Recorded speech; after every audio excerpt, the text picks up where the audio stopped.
Welcome. Thank you for joining us for our program. My name is Helen Liu, and I am the Programming and Partnerships Manager at Cary Library. Before we begin, I'd like to thank the Cary Library Foundation. Their support enables us to bring programs like today's event to you. I would also like to thank the public libraries in Acton, Ashland, Marlborough, Maynard, Newton, Tewksbury, Wayland, Woburn, and the Morse Library in Natick for partnering with us on this program.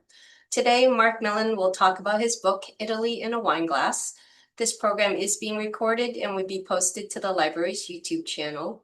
If you have any questions, please submit them to the Q&A or chat. Our format today will be a presentation by Marc, followed by a Q&A. If you haven't had a chance to read Marc's book, you can borrow a copy from the library, or listen to an ebook on Hoopla, or purchase a copy from Bookends. I will add those links to the chat. Now I'd like to welcome our speaker. Marc Millon has been traveling, eating, drinking, learning, and writing about food, wine, and travel for nearly 40 years. Marc was born in Mexico with a mother from Hawaii via Korea and an anthropologist father from New York via Paris. Marc authored 14 books with his wife, Kim, a photographer, and are regular contributors to publications on both sides of the Atlantic. They pioneered a series of illustrated wine, food, travel books, including The Wine Roads of Europe, The Wine Roads of France, The Wine Roads of Italy, and The Wine Roads of Spain.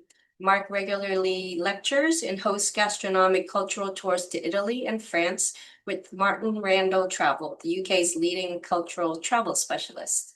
Welcome, Marc. Thank you so much for joining us today. Thank you, Helen, and thank you to all who are joining us today. Thank you to the CARI program for making this possible. I'm delighted to be with you today. Helen, shall I just begin explaining a little bit about the book and how it came about? Of course, that sounds wonderful. Thank you.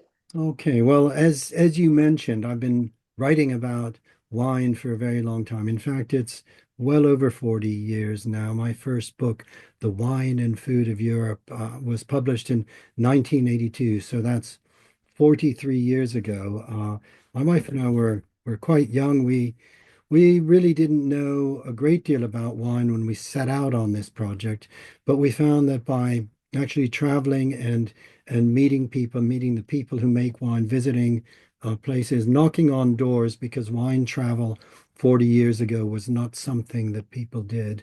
The world of wine is incredibly opening and generous, open and generous, and our career really took off from there. As you mentioned, we pioneered a series of wine travel books that came out of that research, really helping other people to do what we ourselves were doing. The Wine Roads of Europe was published in 1983, and then, as you mentioned, The Wine Roads of France, The Wine Roads of Italy, and The Wine Roads of Spain followed.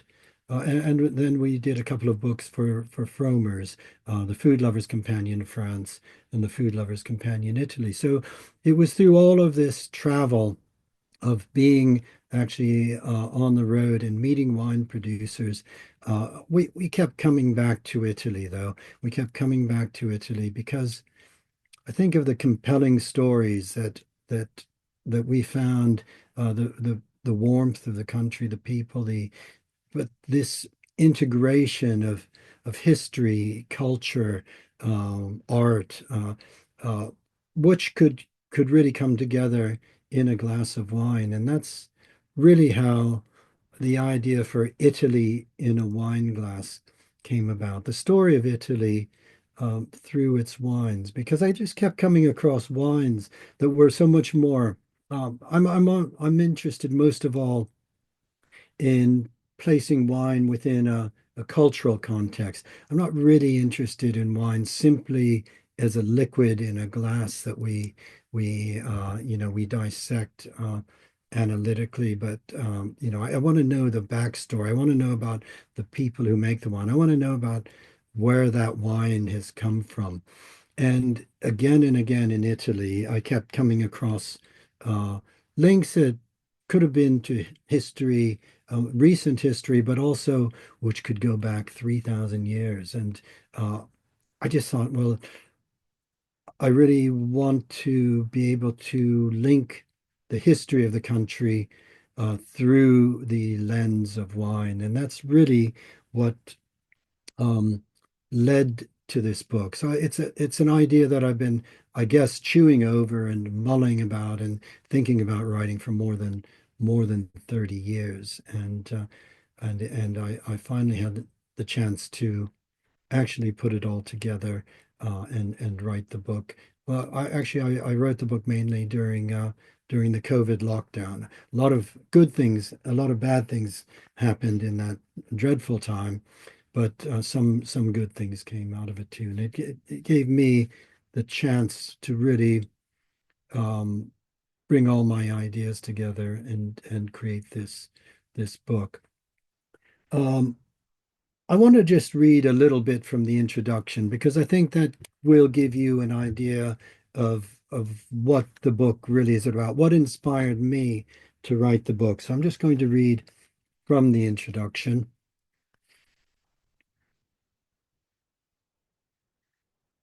The story of Italy has been entwined since its earliest days with the story of wine. From 6,000 years ago and possibly earlier, when indigenous Italians were known to have used wine in funeral rituals, to the present day, wine has been an ever-present element on the Italian peninsula and its islands. Throughout centuries and millennia, it has been a celebratory libation at great events in Italian history. It has lubricated moments of triumph and offered solace in times of despair. It has been a constant feature of quotidian life for tyrants, emperors, kings, popes, Holy Roman emperors, aristocrats, nobles, abbots, and monks, as well as for the common man and woman.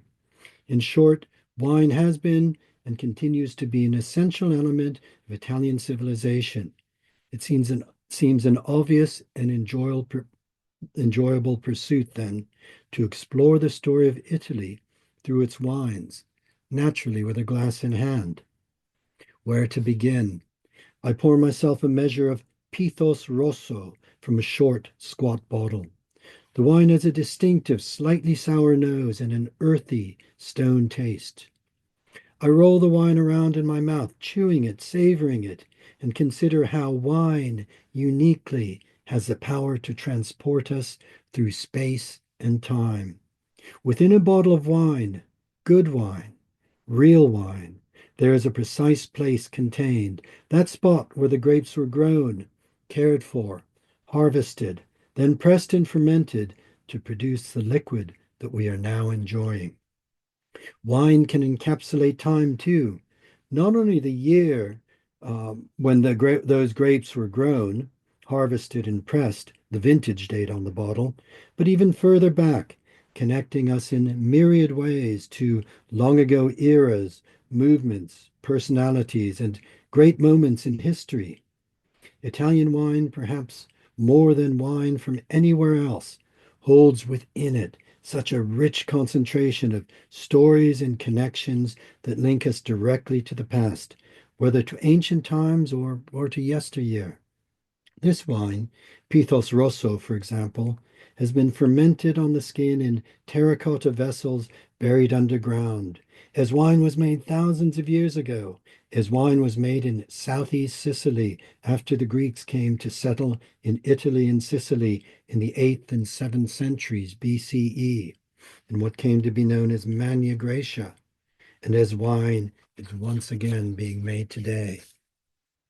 To the ancients, wine was a sophisticated product that had the capacity to approach the divine. Copious libations were offered to the gods, and indeed there were deities dedicated to wine. Dionysus, Fufluns, Liber, Bacchus. Wine's mythic power continued with the story of Christianity, that at the Last Supper Jesus Christ urged his disciples to drink wine and eat bread in memory of him through the miracle of the Eucharist, the transubstantiation of wine into the blood of Christ and bread into the body. From the ancient world to the present day, myths, stories, legends, all intimately linked to wines, have helped to define and shape an ever-evolving narrative that is a story of culture and civilization on the Italian peninsula and its islands. So that's really explains the motivation of how this book came about. The book covers 25 chapters from across wine dark seas, the stories of the Greeks in Italy, to the last chapter, Back to the Future, which looks at today and looks at even looking into tomorrow. The way the book is structured is that I start each chapter with a personal anecdote or story, a moment of me drinking a wine and placing it within that cultural context. I then move into a section on history, the history that's relevant to that chapter, which may or may not be uh, linked directly to wine. Often I'm linking directly to wine, but I want to stress that this is the history of Italy through the lens of wine, not the history of Italian wine. And finally, each chapter concludes with descriptions and tasting notes of wines that are directly linked to each chapter. So, well, yeah, I guess the question is, why is wine so linked to history in Italy? Why did I write this book? And as I've said, there's such deep roots in history across society, across every one of Italy's 20 regions over centuries and millennia. And I think what's interesting to me is that Italians themselves want to share this story. There's such a pride and a knowledge of Italians when they talk about their areas, when they talk about where they are from. There's this deep knowledge of Italy's cultural heritage and patrimony, and gaining an understanding as a visitor to Italy really enhances our own experience. And wine is one of the um, quintessential Italian products that can uniquely be a tangible bridge directly between the present and the past, with historical context connecting us to traditions, to people, to places, and to emotions. Wine is, as I say, for me, it's not just a product in a glass. They're deep emotions that come through the experience of drinking wine and of understanding wine and understanding um, where it comes from. Because when wines, and not all wines around produced around the world have this connection, but when wines have these roots deep in history, I just believe that our enjoyment of wine is greatly enhanced. And so I hope that reading this book not only teaches about Italian history and about Italian wine, but directly leads to the pleasure you have in experiencing Italian wine. Um, many themes are covered in this book. I've mentioned wine in antiquity, and we'll touch on that a little bit further in a minute. The theme of Christianity and wine, um, the great personaggi, great historical figures who are linked to wine, who continue that story of wine, the foreign influences, the Spanish in Sicily and all of southern Italy, the Austrians in the northwest, the Papal States, of course, as a great secular power, stretching from Rome across central Italy and up the Adriatic coast, the Savoy, the Kingdom of Sardinia in the northwest, the Grand Duchy of Tuscany.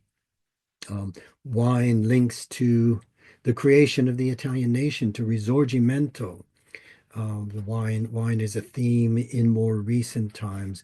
The economic boom, the industrialization of foods in Italy and the industrialization of wines is another important chapter.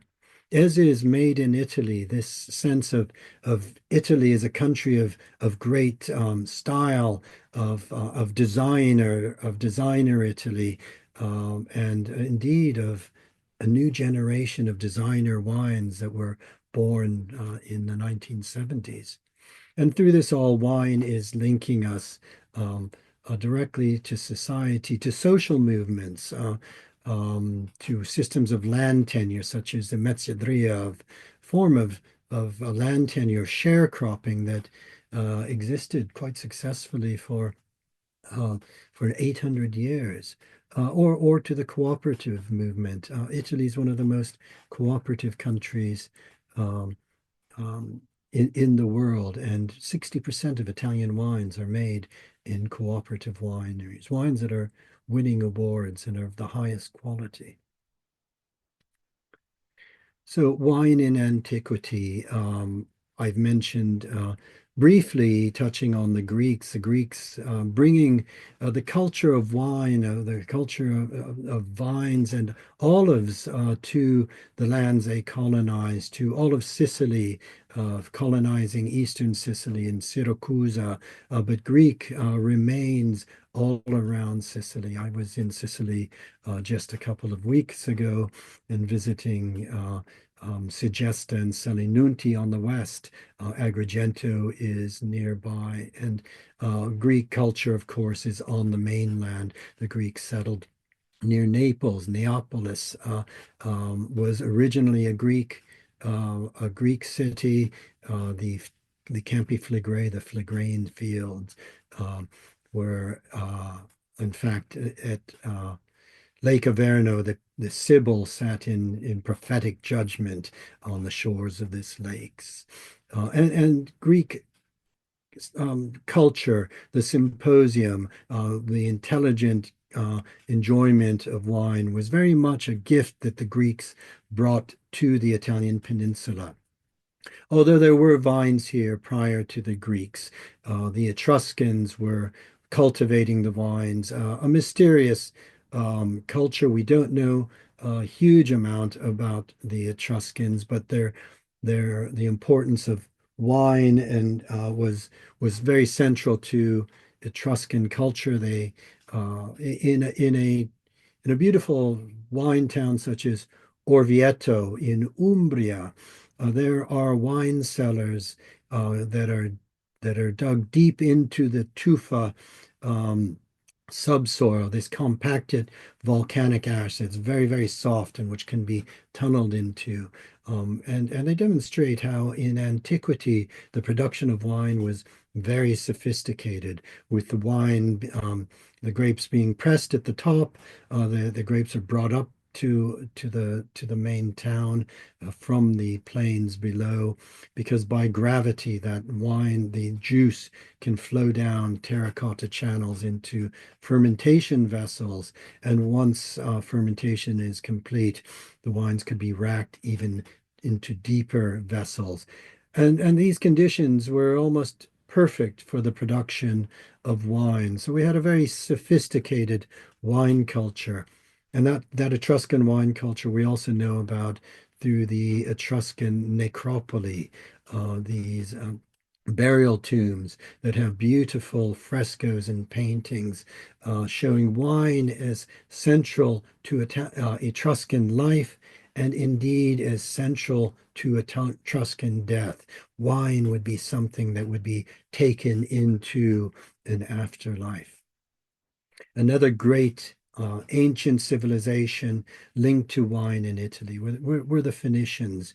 The Phoenicians, great maritime traders who traded across the Mediterranean from the east, from their origins in the Eastern Mediterranean, across to North Africa. Carthage, the Carthaginians were Phoenicians who settled in North Africa, who cultivated the vine, who gathered salt, who used salt to extract a purple dye from a mollusk to make an imperial purple that was a source of wealth. This dye that was used, so precious, it was used for rulers and kings and emperors, and it was another one of the products that was traded across the Mediterranean in amphora.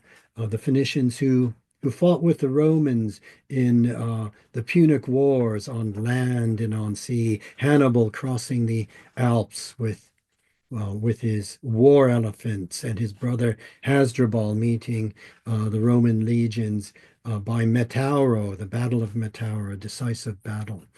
Uh, so wine again linked to these ancient civilizations, but wine, of course, very much central to the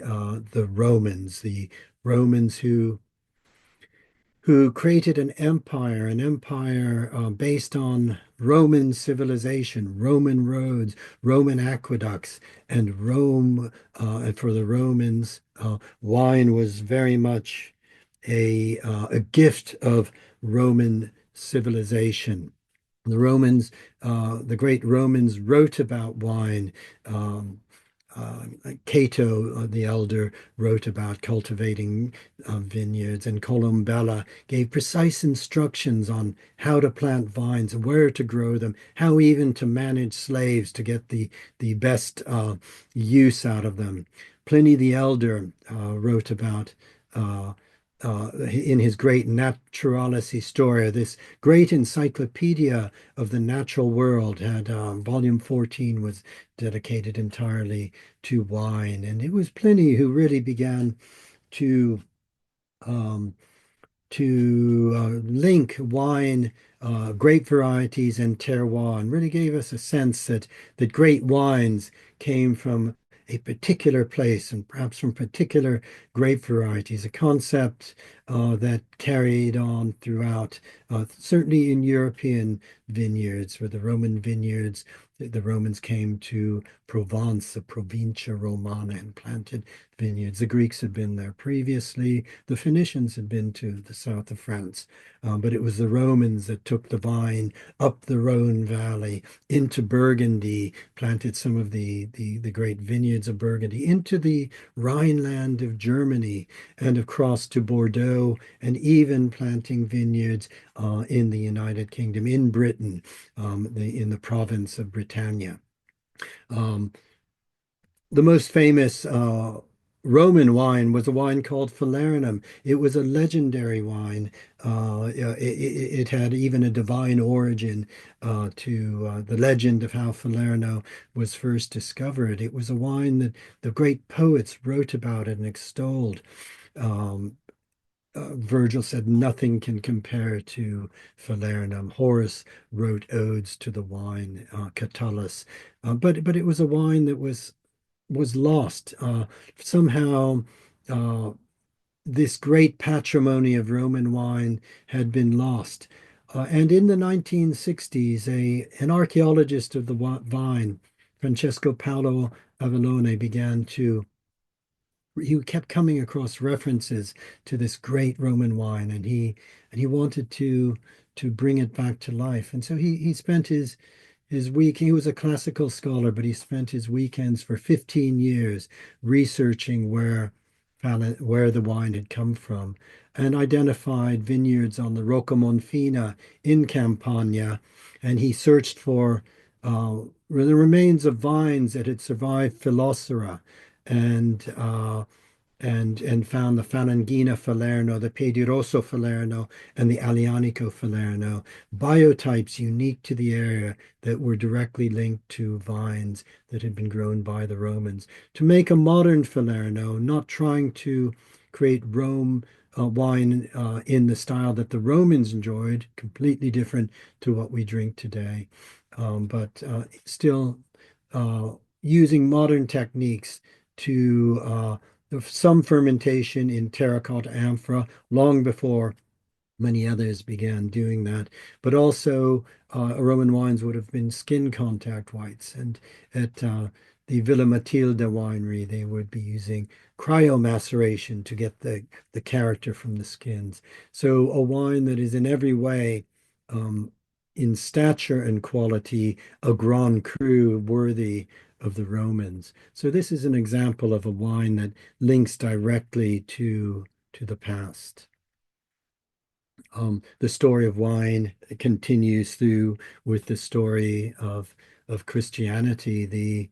The of course the pressing need for wine for the daily celebration of the sacrament of the Eucharist. The Papal States growing in stature and power in part through lands being gifted to the church, lands that were planted with vines, the monastic tradition, Saint Benedict, uh, uh, uh, uh, defining the rule of monasticism, and part of that was work, pray, and labor.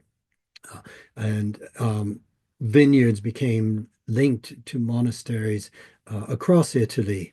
There were great pilgrim routes, the Via Francigena that went from Canterbury across France and Switzerland and then down to Rome. And wherever there were pilgrims, they needed wine they needed food, they needed hostels, they needed wine. So these links with the church and wine are continuing today. This wine, for example, comes from a an abbey vineyard, the Kloster Neustift and the Abbazia di Novacella. It's a wine, a working monastery with 900 years of cultivating vineyards. It's a beautiful monastery just over the Brenner Pass, traveling into Italy from Austria. Still a working monastery. The best range of wines are the Propositist, which are named after the provosts who've been the head of the abbey, the different heads of the abbey over this great lengthy history. But the knowledge that monasteries have kept of the knowledge that's required to study which grape varieties thrive best in certain areas. Uh, it has come in large measure from wineries. The knowledge about terrain and terroir and different soils that suit this variety better than that. This wine that I'm highlighting here is the Gewürztraminer from the Bressanone Valley. These great aromatic white wines that are so expressive of this alpine terroir, this grapes grown on moraine deposits laid down after the glaciers retreated, and wines that can be enjoyed in the tap room of the abbey. I've mentioned a few of the individuals that are linked with wine.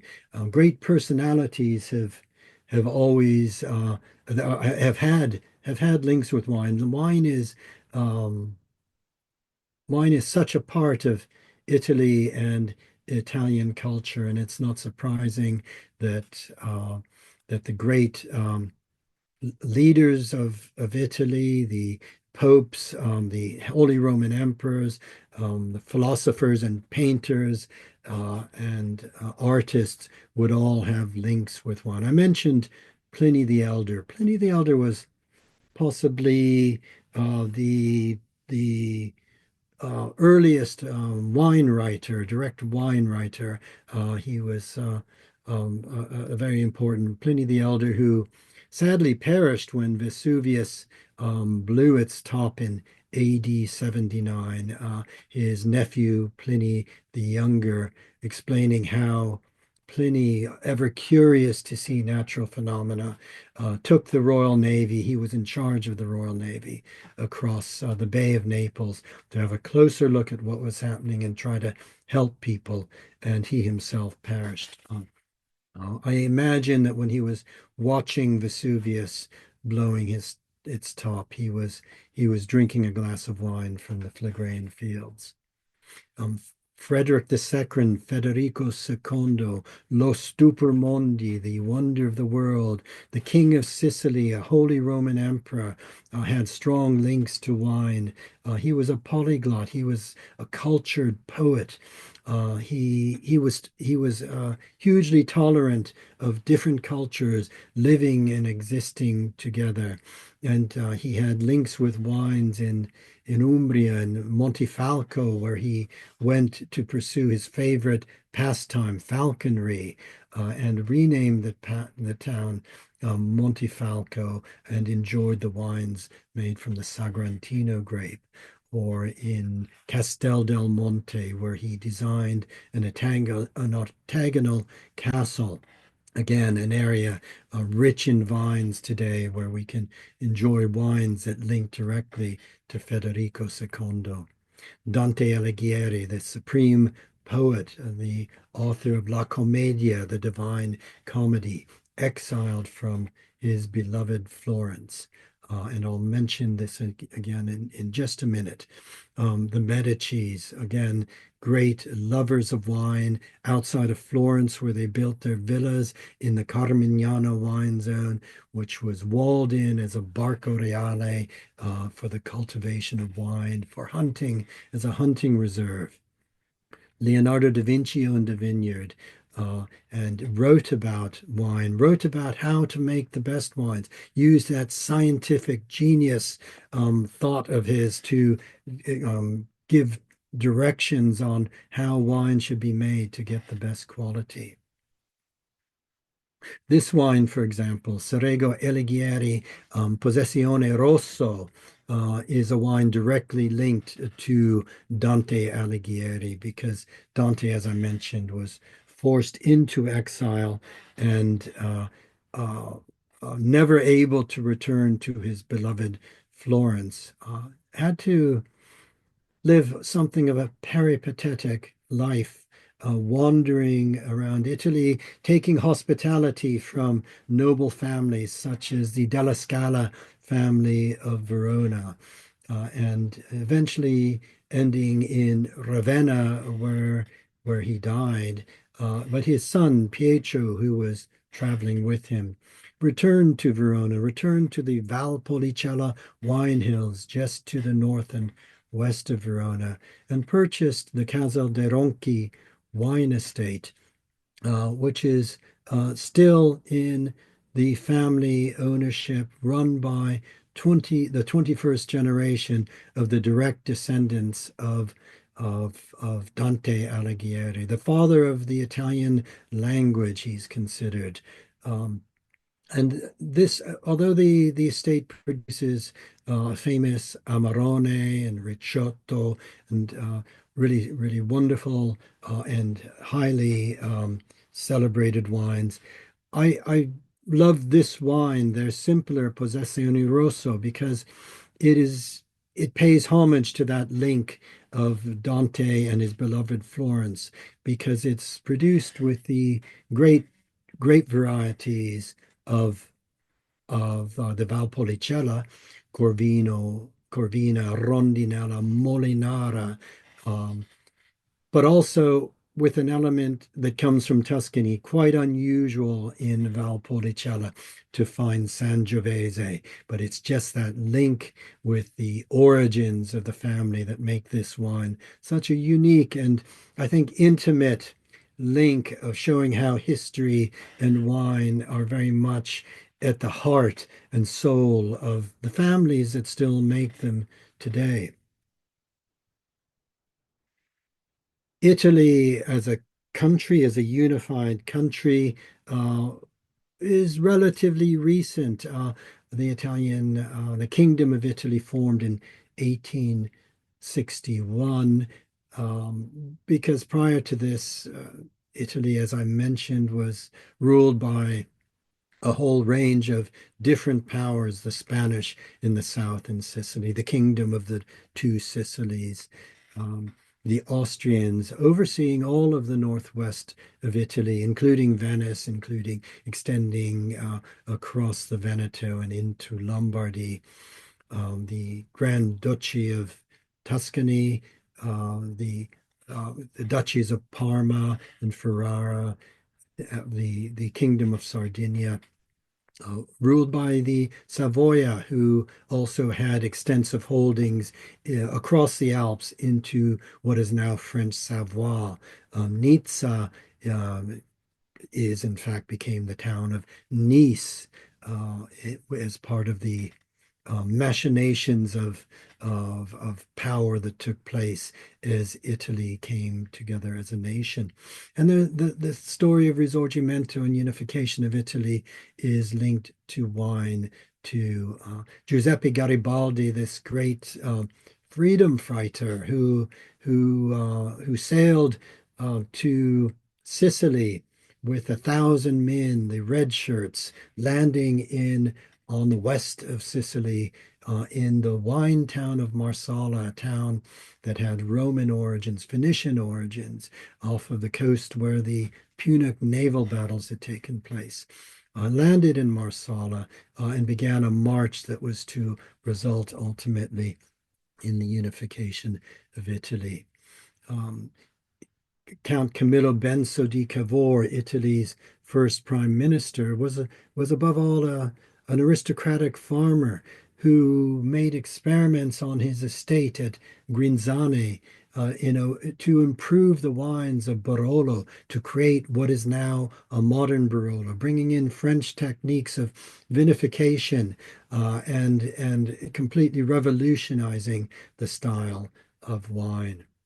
King Carlo Alberto, the father of Italy's first king, was also a lover of Barolo wine. And Baron Bettino Ricasoli, Italy's second prime minister, created the recipe for Chianti wine, wrote down actually what elements are needed to make a wine that would be supple and easy to drink. Oh, and the Rocasoli family, of course, are still producing wine at the Castello di Broglio today, producing great Chianti wines. The wine I'm highlighting here is a wine from the Casa E di Mirafiore of Barolo. This is from a wine estate that was taken over by that created by the first king of Italy, King Vittorio Emanuele II, who gifted this wine estate to his lover, to his amante, uh, with a beautiful villa on the Fontana Fredda Mirafiore wine estate. And it was their son, Count Emanuele di Mirafiore, who developed the estate into something of a model with looking after the workers on the estate, with the school, making sure they had good housing, and producing award-winning wines. Um, because of after Count Emanuele passed, the winery went into decline and was only reborn in 2008, but it's very much still linked to this history. And the villa where the Contessa lived is now a Michelin star restaurant where these wines can be sampled along with wonderful, wonderful food. We like to believe that everything in Italy is beautiful and good, but we must remember a lot of the horrors and less salutary elements in Italian society, not least of which has been organized crime, going back to the organized crime linked to agriculture and organized crime infiltrating agriculture, the sort of agro mafia and the infiltration of legitimate businesses with organized crime, with fraud, and with taking over, creating products with um, um, DOPs that may not be valid. Not to, of course, forget the terrible murders that have happened particularly in Sicily, going back to 1992, and the murders that shocked the world when the magistrates Giovanni Falcone and Paolo Borsellino were murdered in 1982. And there was another politician, Pio La Torre, a communist, who helped to pass a law in 1982, the Rognone La Torre law, which allowed lands to be confiscated from convicted mafiosi, convicted organized criminals. And it was only in 1995 that the Associazione Libera was formed through the efforts of a priest, Don Luigi Ciotti, which allowed a law to be passed for those confiscated lands to be used um, for socially beneficial purposes. And this led to the creation of the Liberatera Cooperative. The wines made by that cooperative on lands confiscated from organized criminals, uh, bottled under the Cento Passi label.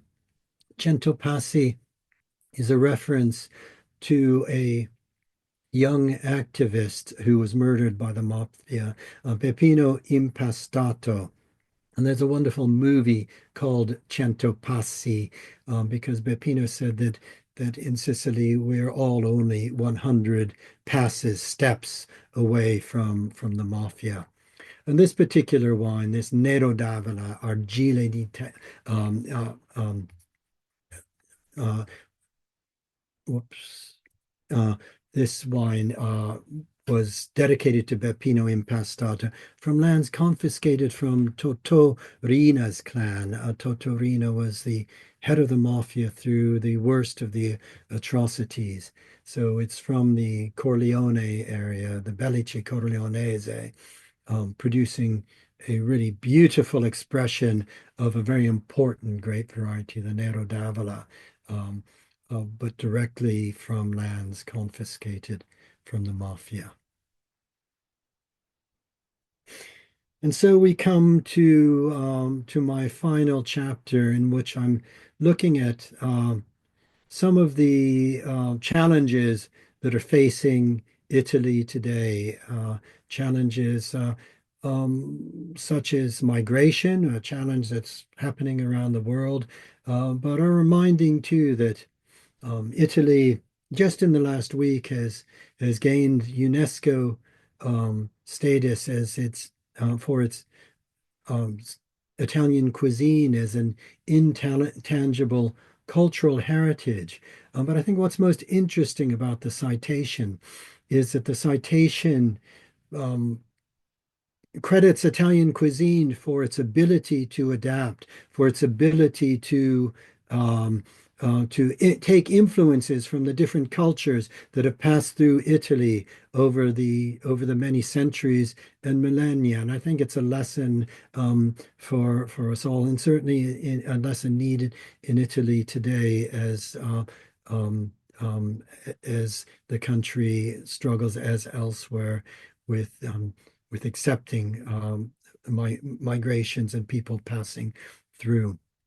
The challenges that came about from COVID-19, of course, that we all faced, the challenges of climate change. Italy is, you can't be a wine drinker and not accept, not realize that climate change is happening, because uh, every year we're finding temperatures are not only more there's not only more heat, but the humidity is bringing new diseases to vineyards. It's changing the character of wines, which are becoming more alcoholic.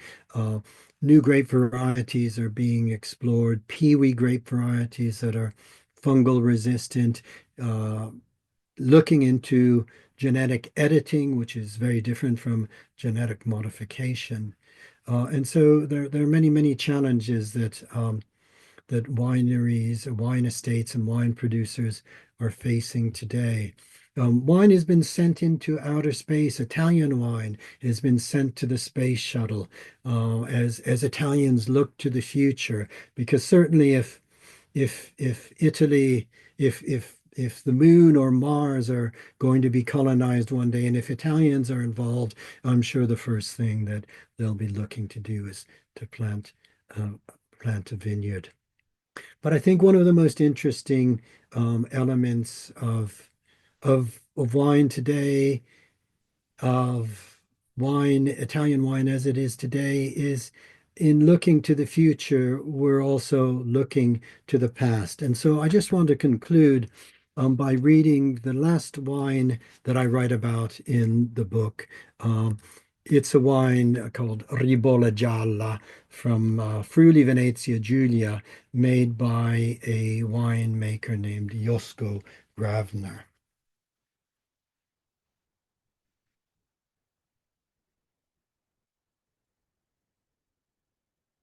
We end our wine journey where we began, with a wine made as wine was made 5 or 6 thousand years ago. Josko Gravner is considered one of the giants of the Italian wine world, a producer who had the vision and the courage to turn his back on all the advances that had been made to improve Italian wine over the past decades, and to see instead that the future for him really is rooted firmly in the past.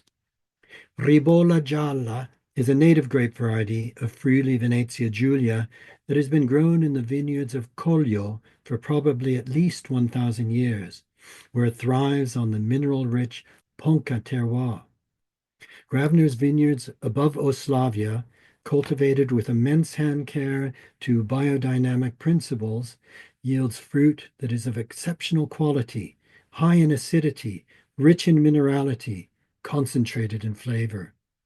These grapes can reach their highest expression when they are allowed to be transformed as simply and as naturally as possible. In 2000, Gravner was convinced that the best way to achieve this would be through fermentation in terracotta amphora. He thus eliminated all his stainless steel fermentation vessels, the refrigeration equipment, filters, and other winemaking tools, and instead installed the most basic terracotta qvevri from Georgia, simply buried underground. It is in these vessels that since 2001, all the Gravner wines ferment. Gravner produces Ribolla Gialla as simply and naturally as possible. The grapes are destemmed, lightly crushed, and then transferred to the qvevri and left to ferment and to macerate on the skin slowly for upwards of 7 or 8 months, an exceptionally long period of time. This slow maceration on the skin extracts all the flavors and all the goodness out of the grapes. Afterwards, the wine is racked and blended with the press wine. Then it ages for a further 5 months or so back in amphora before being transferred to large old oak barrels where the maturation continues for another 6 years. For Grabner, this extraordinarily lengthy sojourn in terracotta and old wood results in a wine of exceptional purity, as if one were returning directly to the source, to the very essence of the grape and the vine and the wine. Our journey through the story of Italy and its wines has been a long one, and I hope an enjoyable one. This truly legendary and iconic wine is a fitting one to finish on. Indeed, Gravner's Ribolla Gialla is exceptional, burnished amber in color with aromas of dried and candied fruit, resin, balsamic herbs, an intense scent and mouthfeel of wheat beeswax, complex in texture, extraordinarily rich in flavors that continue to evolve and develop with each sip. It demonstrates the sheer beauty and magnificence of wine at its purest, its power to transport us across centuries and connect us with cultures and civilizations. This is not a wine to drink with joyous abandon. It is a wine to sip and savor, remembering the past, our own pasts, as we look to our futures.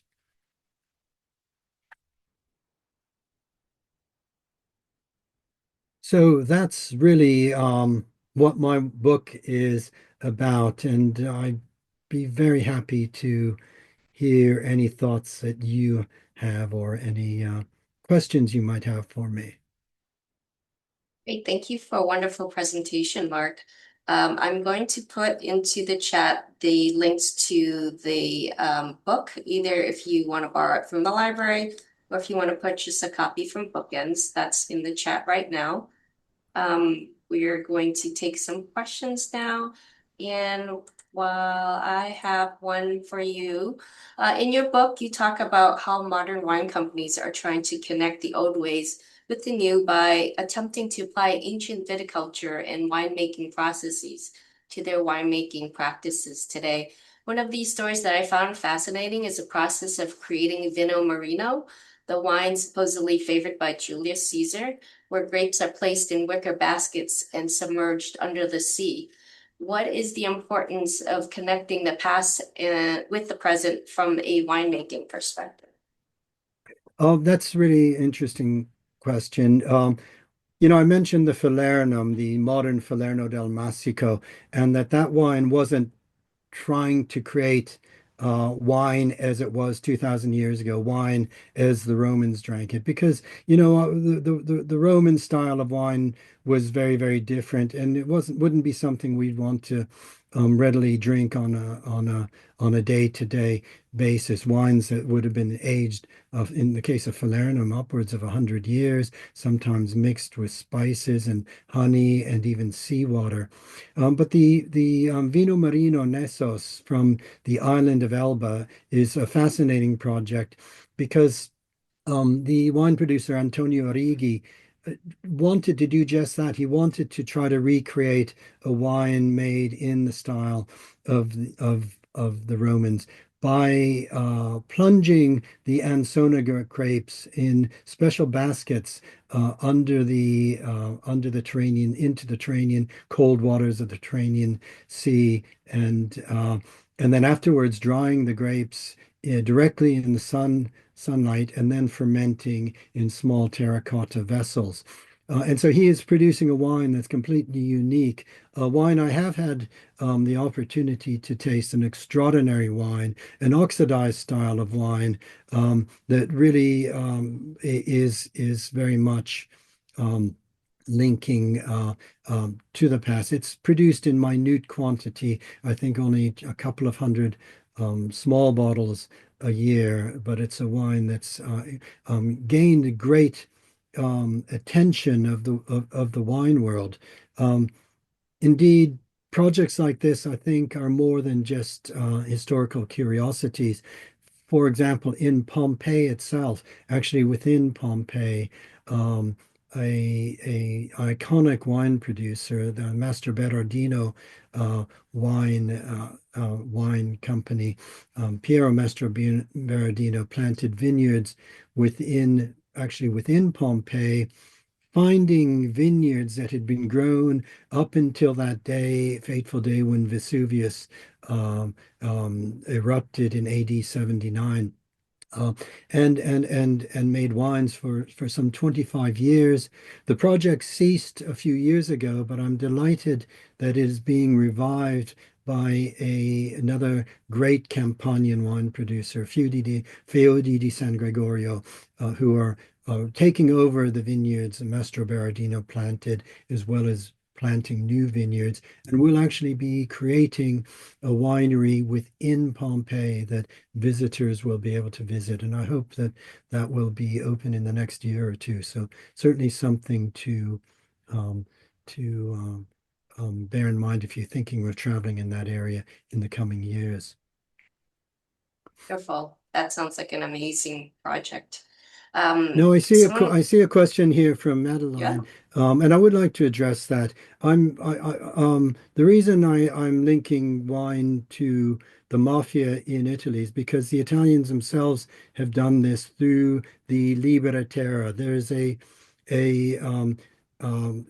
Sicily with the Addio Pizzo movement, this where businesses sign up to to proclaim that they're businesses that won't pay pizzo, extortion money, a movement that started in the early 2000s, and which is continue pace. There are more than 2,000 signatories.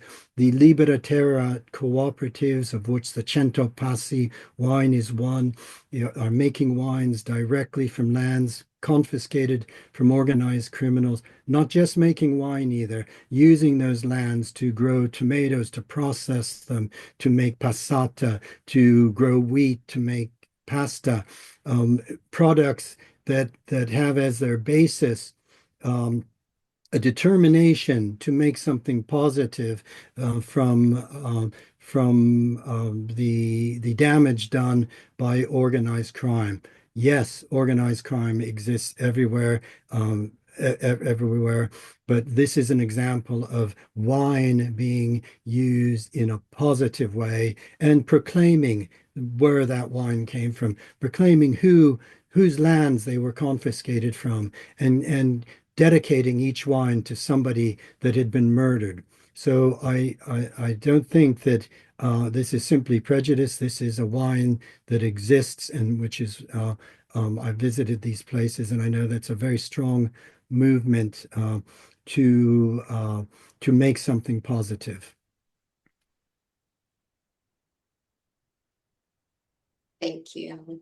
Uh, Pat has a question about, can you explain genetic editing and genetic modification? What is the difference?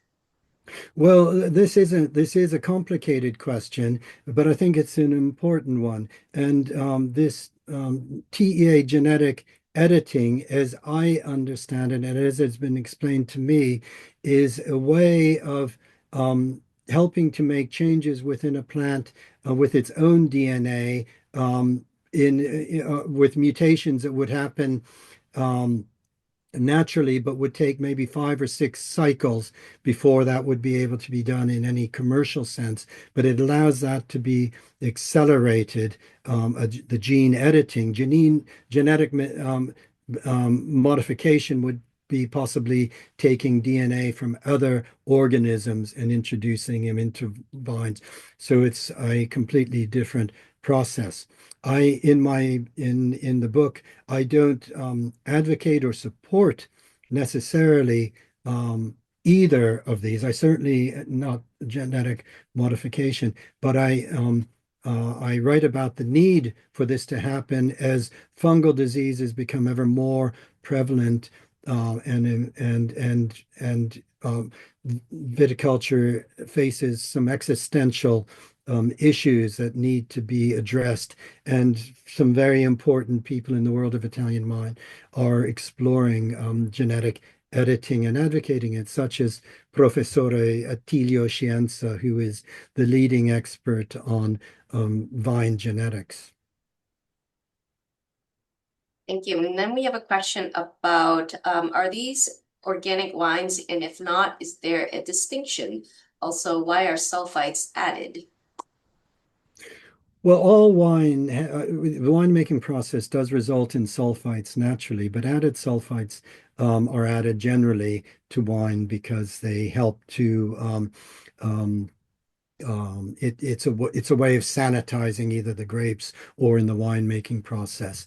Natural wines may say they have no added sulfites, and indeed that's something that we're seeing a lot more of. Organic wines, biodynamic wines are not necessarily sulfite free because even organic wines can have very low levels of sulfites added to them, biodynamic as well. I think what's very, very interesting is that when I began researching wine in Italy and France and elsewhere, organic viticulture was not particularly common or hardly thought of.